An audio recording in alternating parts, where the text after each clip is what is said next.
त्यांच्या लोकांनी सांगितलं की पुण्याला येऊन दाखवा आणि 4 दिवस अगोदर कळवा.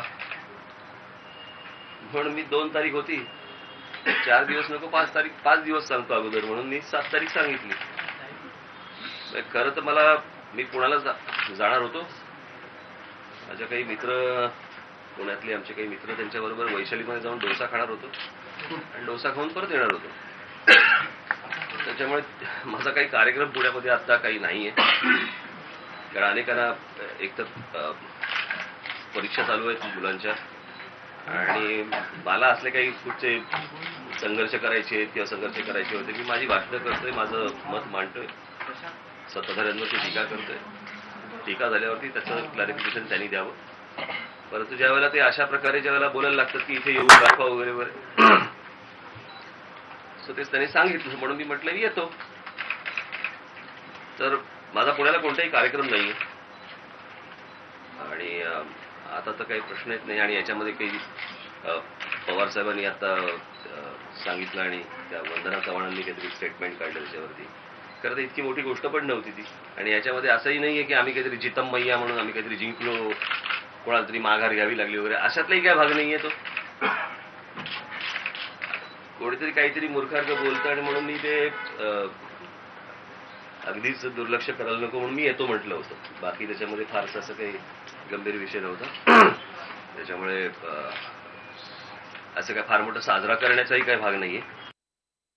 मी पवार साहेबांना फक्त प्रश्न विचारलेले, त्यांच्यावरती माझी 4ही भाषणं काढून बघा कोणती टीका केली मी त्यांच्यावरती. बरोबर. दुसरा भाग असा आहे की आपण 92, 93, 94चे सामनाचे अंक काढा, ज्याच्यामध्ये बाळासाहेबांनी न लिहिलेल्या गोष्टी ज्या आत्ताच्या संपादक त्यांचे लिहित आहेत, त्यांनी शरद पवार साहेबांना किती वाईट शब्दामध्ये आतापर्यंत अग्रलेख आणि लेख लिहिलेले आहेत ते एकदा बाहेर काढा.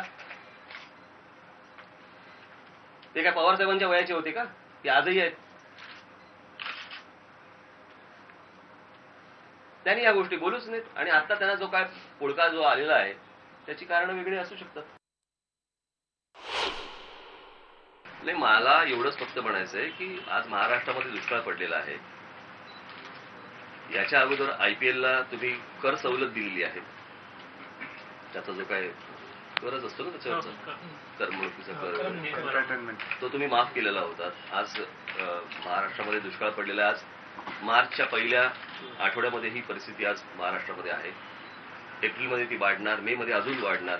अशा परिस्थितीमध्ये महाराष्ट्रामध्ये ही परिस्थिती असताना अशा प्रकारच्या मॅचेस व्हाव्यात का? आणि जे करणारे लोक आहेत, मला असं वाटतं की हे या प्रकारचं हे ब्रेनचाइल्ड पवार साहेबांचं आहे आणि त्यांनीच हे सगळं IPLचं सुरू केलं. माझा त्यांना फक्त एवढा प्रश्न होता की अशा परिस्थिती महाराष्ट्रामध्ये असताना IPLच्या मॅचेस खेळवणं बरोबर आहे का? मला असं वाटतं मी परवा दिवशी त्या जालनाच्या सभेमध्ये मी सांगितलं की प्रमुख राज्य ज्या गोष्टींवरती चालतं अशी प्रमुख, मी 4च बोललो, खरं तर 5वं पण खातं आहे. रस्ते, पाणी, वीज, लॉ अँड ऑर्डर गृह खातं आणि फायनान्स. ही 5च्या 5 खातं जे राज्याची डेव्हलपमेंट ठरवतं, राज्याची सुरक्षितता, या सगळ्या गोष्टी ठरवल्या जातात. ही 5 खाती जर समजा राष्ट्रवादी काँग्रेसकडे असतील तर ही जबाबदारी राष्ट्रवादी काँग्रेसची आहे. यात गैर काय?